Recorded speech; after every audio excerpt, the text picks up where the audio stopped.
It is January the 7th, the second day of the deep freeze, and the bays that basically are out of the wind, out of the weather, haven't had any snow on them, so the new ice basically are frozen over now.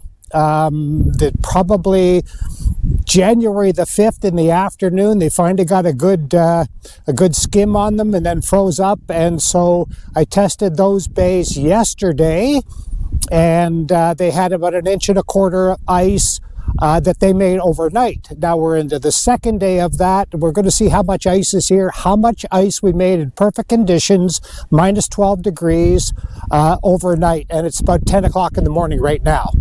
And it's still minus 12, and there's a strong wind, but it's offshore, so we're out of it.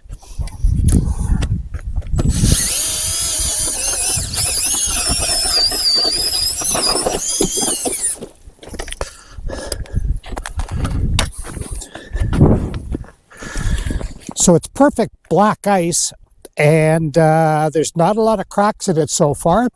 And so it's crystal clear. I'm only in 3 feet of water, but it's pretty indicative of where all of these bays are going to be. I expect them to be fairly uniform. That, of course, is a matter of luck. You can walk onto an area that has less than 1 inch of ice and it'll look exactly the same.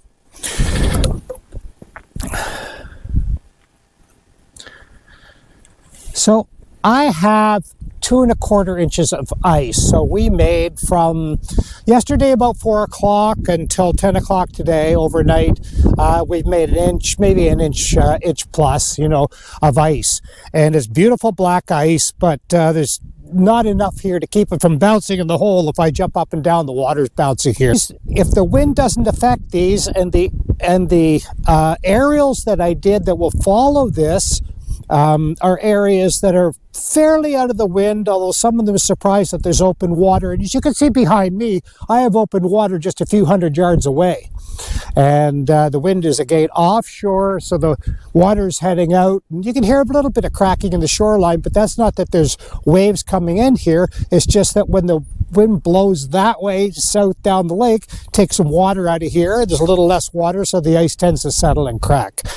So we need another good day of freezing weather. It's supposed to be minus 14 tonight. Same wind, and it may even come up more. But if we can get into the third day and make over 3 inches of ice by Wednesday, then maybe Thursday, Friday, these bays might be fishable. And I'll give you another report on that. But watch the aerials after this to see where you might have some fishing opportunities. And remember, the Lake Simcoe Jumbo Throwdown's coming up on January the 11th, so make sure you sign up for it. It's going to be a lot of fun this year, and we might be fishing perch for a while, because with these high winds, the middle of the lake is not going to freeze. It already had a skim on it twice. It's broken up, and I suspect that ice is down in Beaverton somewhere now. So I started my aerials in Shannon Bay. That's me at the end of West Street. And as you can see, there's a lot of ice. That ice covered with snow there has been there for quite a while, and then you have that secondary layer that comes out, and then finally we have the new ice, which goes all the way to the point there. And as you can see, it's open water past the point. Best chance here is for the weekend closer into the bay.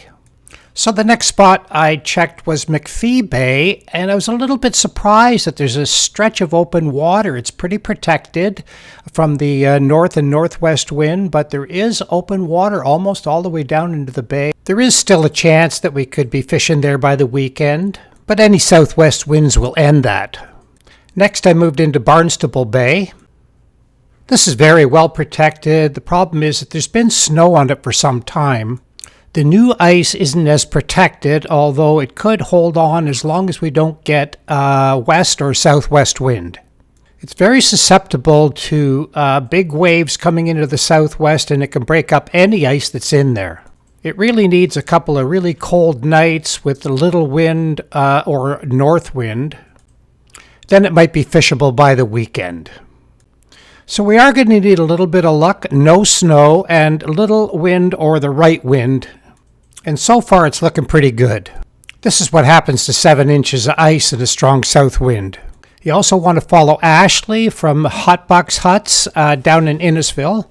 And things are looking pretty promising there too. Hopefully we'll be into these by the weekend. The next update will be Thursday. Stay safe out there.